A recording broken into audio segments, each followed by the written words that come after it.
I think what a lot of people don't, I know it sounds a little expensive, it's $260 after all your prep work and you've worked up a good appetite. Cut it into strips. Oh.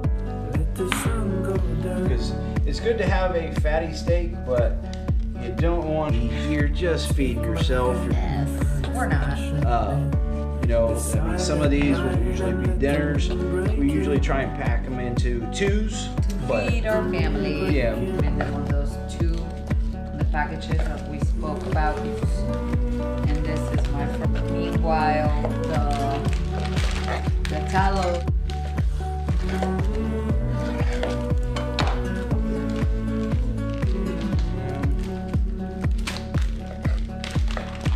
Channel to be just about. This guy is. My first time doing this on camera. Yeah, You know, there's a lot of crazy stuff going on in the world. Better to know.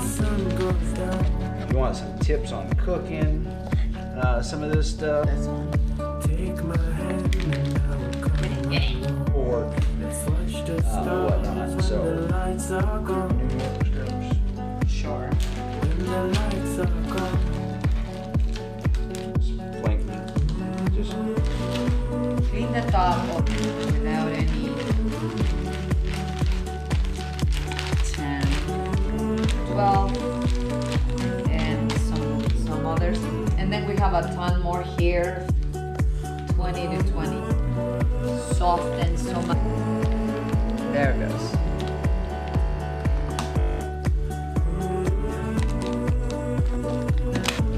I got them all, guys. Check me out.